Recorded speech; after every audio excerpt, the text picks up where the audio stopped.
Welcome to recap warrior. दोस्तों, आज हम बात कर रहे हैं मिलर्स गर्ल नाम की फिल्म की कहानी के बारे में। यह एक ऐसे शिक्षक की कहानी है जो खुद को एक खूबसूरत युवा छात्रा से दूर नहीं रख पाता। तो चलिए बिना समय बर्बाद किए शुरू करते हैं इसकी एक्सप्लेनेशन। कहानी की शुरुआत कायरो नाम की एक लड़की से होती है जिसके माता पिता दूसरे देश में रहते हैं। कायरो एक सुनसान घर में अकेली रहती है जहाँ लिखना उसका शौक बन गया है। जंगलों से गुजरते हुए कायरो एक क्लास में पहुंची जहां उसकी मुलाकात जोनाथन मिलर से हुई। जोनाथन एक अधेड़ उम्र का आदमी है जो एक सफल लेखक नहीं बन पाया, इसलिए वह एक शिक्षक बन गया। जब कायरो जोनाथन की क्लास में आई तो उसने उसे सिलेबस में दी गई कुछ किताबें पढ़ने के लिए कहा, लेकिन कायरो ने पहले ही वे सभी किताबें पढ़ ली थीं। तभी विनी नाम की एक और लड़की वहां आई जो न सिर्फ इस क्लास की छात्रा है बल्कि कायरो की अच्छी दोस्त भी है। वे दोनों कुछ खाने के लिए बाहर गए। जोनाथन ने कायरो के सामान में एक अश्लील किताब देखी। जोनाथन का दोस्त बोरिस भी यहाँ कॉफ़ी पीने आता है। उसने जोनाथन से किताब ली और पढ़ना शुरू कर दिया। बोरिस और जोनाथन दोनों ही जोनाथन द्वारा लिखी गई किताब की एक प्रति देखकर दंग रह गए। जोनाथन की पत्नी बीट्राइस रात में व्यस्त रहती है।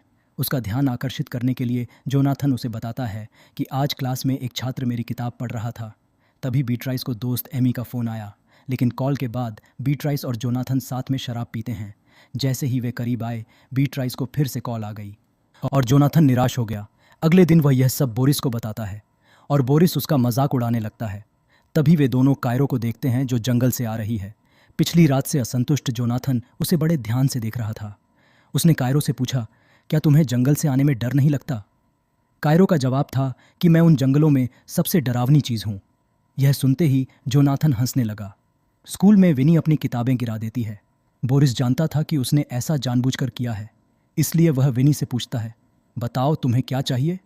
विनी जानबूझकर बोरिस को चिढ़ा रही थी। कायरो ने भी यह देखा। वह उससे कहती है कि तुम बिल्कुल पागल हो।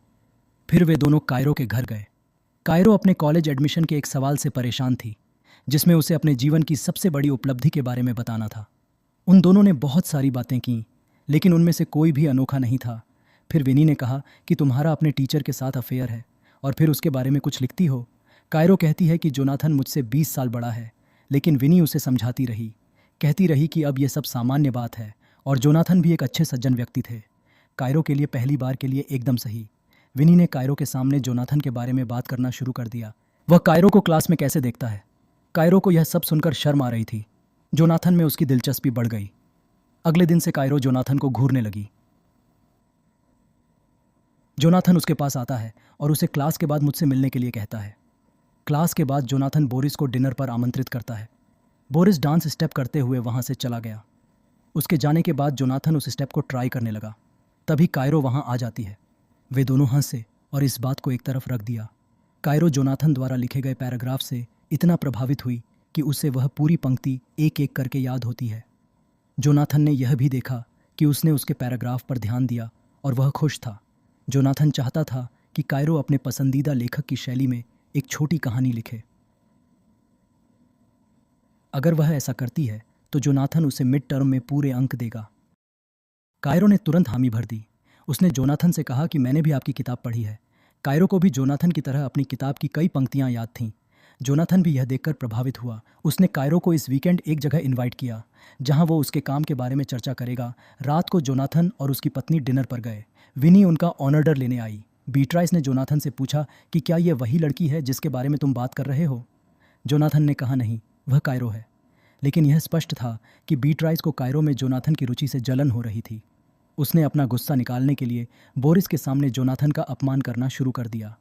उसने कहा कि अब आप में लेखक वाली बात नहीं रही। आपने कई सालों से कुछ भी नहीं लिखा है। आप बस एक साधारण शिक्षक हैं। वीकेंड में कायरो जोनाथन के बताई गई जगह पर गई। जोनाथन उसके पीछे गया और उसके बगल में बैठ गया। यहाँ एक आदमी ने कविता सुनाना शुरू किया। जोनाथन कविता को बहुत ध्यान से सुन रहा था और कायरो जोनाथन को देख रही थी। कविता के बाद कायरो बाहर आई और सिगरेट जलाई। जोनाथन भी उसके साथ सिगरेट शेयर करने लगा। अगले दिन कायरो हॉट ड्रेस पहनकर जोनाथन के सामने आई। बोरिस ने जब इस बारे में पूछा तो कायरो ने कुछ नहीं कहा। बोरिस जब वहाँ से चला गया तो कायरो ने जोनाथन से बात करना शुरू कर दिया। वे करीब आ रहे थे। क्लास में जाते समय जोनाथन को अपनी पत्नी का मैसेज मिला, कहीं बाहर जाने के बारे में। क्लास में कायरो जोनाथन को अपने पसंदीदा लेखक के बारे में बताती है। जोनाथन को घर जाने की जल्दी थी, इसलिए उसने जल्दी में हाँ कह दिया। उसके जाने के बाद विनी जोनाथन की टेबल पर चढ़ गई और कायरो को चिढ़ाने लगी। तभी बोरिस जोनाथन से मिलने आया। विनी ने बोरिस को चिढ़ाना शुरू कर दिया। उसने उसका फ़ोन अपने कपड़ों में रख लिया, लेकिन इधर कायरो को उसका फ़ोन नहीं मिल रहा होता है। उधर जोनाथन का अपनी पत्नी के साथ जाने का प्लान कैंसिल हो गया क्योंकि वह अपने काम में बिजी थी। तभी जोनाथन को कायरो का फ़ोन आया। दरअसल जोनाथन गलती से कायरो का फ़ोन अपने बैग में ले आया था। जोनाथन और उसकी पत्नी की योजना पहले ही कैंसिल हो चुकी थी, इसलिए जोनाथन कायरो को फ़ोन देने के लिए निकल पड़ा। जब वह कायरो के घर के बाहर पहुंचा तो वहां बारिश शुरू हो गई और कायरो एक पतली सी ड्रेस में जोनाथन के पास आई। दोनों एक दूसरे को देखने लगे और फिर दोनों ने एक दूसरे को चूमा। इसके बाद जोनाथन अपने घर वापस आ गया। यहाँ कायरो ने उसे एक लेटर भेजा। जोनाथन की पत्नी ने उससे कहा कि जब तक तुम यहाँ हो मैं अपना काम नहीं कर पा रही हूँ। तो जोनाथन वहाँ से एक छोटे से केबिन में चला गया। यहाँ जोनाथन ने कायरो द्वारा भेजी गई कहानी को प्रिंट किया। उसने उसे पढ़ना शुरू किया। यह एक एडल्ट कहानी थी। इस कहानी में जोनाथन और कायरो जैसे एक छात्र और शिक्षक के बारे में बात की गई थी। जोनाथन उत्साहित हो गया। उसने अपनी पैंट उतार दी, लेकिन अगले दिन सब कुछ बदल गया।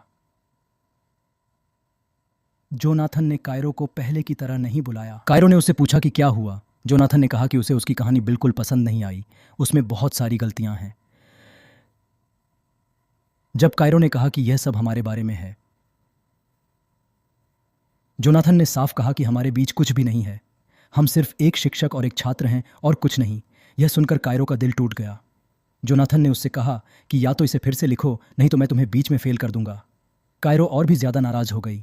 उसने कहा कि मेरी कहानी एकदम सही है, तुम्हें बस यही डर है कि मैंने वो लिख दिया जो तुम नहीं लिख पाए। जोनाथन को नीचा दिखाने के लिए कायरो ने उसे एक आम लेखक दी। वह विनी के साथ शराब पीने लगी। दूसरी ओर जोनाथन के चेहरे पर तनाव साफ झलक रहा था। जोनाथन की पत्नी ने उससे पूछा कि क्या हुआ। जोनाथन ने उसे कायरो की लिखी कहानी के बारे में बताया। कहानी सुनकर वह भी उत्साहित हो गई, लेकिन जैसे ही वे कुछ कर पाते बोरिस वहां आ गया। जोनाथन फिर से निराश हो गया। दूसरी तरफ कायरो और विनी बातें कर रहे थे। कायरो ने विनी को बताया कि जोनाथन सिर्फ उसके करीब होने का दिखावा कर रहा था। कायरो ने विनी से कहा कि वह बोरिस को मैसेज करके उसका ध्यान भटका दे। विनी ने बोरिस को चिढ़ाना शुरू कर दिया, लेकिन उसकी बातों का बोरिस पर कोई असर नहीं हुआ। ध्यान आकर्षित करने के लिए कायरो ने एक निर्णय लिया। दोनों ने अपने कपड़े उतार दिए। दोनों करीब आ गए। तस्वीरें बोरिस को भेजीं। बोरिस ने जैसे ही यह देखा वह जोनाथन के घर से चला गया। तभी जोनाथन की पत्नी को जोनाथन के स्कूल से फ़ोन आया। पूरे स्कूल को जोनाथन और कायरो के अफेयर के बारे में पता चल चुका था। यह सुनकर उसकी पत्नी चौंक गई। उसने जोनाथन से पूछा कि एक छात्रा की लिखी कहानी की वजह से यह सब क्यों हो रहा है। उसने जोनाथन से पूछा, क्या तुम्हारे और उस लड़की के बीच कुछ और भी हुआ था? जोनाथन ने मना कर दिया। अगले दिन कायरो क्लास में नहीं आई। वह वाइस प्रिंसिपल के ऑफिस में थी। वाइस प्रिंसिपल ने कायरो और जोनाथन दोनों से पूछा, क्या हो रहा है? कायरो ने उसे सब कुछ बता दिया। जोनाथन ने मुझे पहले से ही मिड टर्म असाइनमेंट दे दिया था। हमने साथ में सिगरेट पी। हम स्कूल के बाहर भी मिले, लेकिन जब जोनाथन की बारी आई तो वह सवालों के जवाब देने में हिचकिचा रहा था। उसकी हिचकिचाहट देखकर वाइस प्रिंसिपल को सब समझ आ गया और उसने जोनाथन को नौकरी से सस्पेंड कर दिया। ऑफिस के बाहर बोरिस जोनाथन को समझाता है कि तुम्हें अपनी हदें देखनी चाहिए थीं और अब हदें पार करने की वजह से तुम्हारी ऐसी हालत हो गई है। बोरिस वहां से चला गया। घर आकर जब जोनाथन ने अपनी पत्नी को बताया कि उसे नौकरी से निकाल दिया गया है तो उसकी पत्नी को उस पर शक होने लगा। उसने फिर पूछा, क्या तुम दोनों के बीच कुछ हुआ था? लेकिन जोनाथन ने फिर मना कर दिया। उसकी पत्नी यह सब मानने को तैयार नहीं थी। उसने उससे पूछा, क्या तुम्हारे मन में उस लड़की के लिए भावनाएं हैं? जोनाथन ने कुछ नहीं कहा। वे लड़ने लगे और वे एक दूसरे की कमियां गिनाने लगे। लड़ाई इतनी आगे बढ़ गई कि जोनाथन की पत्नी ने उसे तलाक देने का फैसला कर लिया। दूसरी तरफ विनी की मुलाकात कायरो से होती है। उसने कहा कि तुमने जो किया उसकी वजह से जोनाथन को अपनी नौकरी से हाथ धोना पड़ा, लेकिन अब कायरो को इसकी परवाह नहीं है। उसने कहा कि जोनाथन ने मुझे कम आंका, लेकिन अब उसे पता चल जाएगा कि मैं असल में क्या हूँ। कायरो ने ये सारी बातें अपनी किताब में सबसे बड़ी उपलब्धि के तौर पर बताई। अंत में कायरो ने कहा कि न तो जोनाथन के पास अब कोई नौकरी है और न ही उसकी पत्नी। अब वह क्या कर पाएगा। इस नोट पर फिल्म समाप्त होती है। तो दोस्तों, आज के वीडियो में बस इतना ही। अगर आपको यह वीडियो पसंद आया तो कृपया लाइक बटन दबाएं और मेरे चैनल को सब्सक्राइब करना न भूलें। मैं आपसे अगले वीडियो में मिलूंगा। Thanks for watching.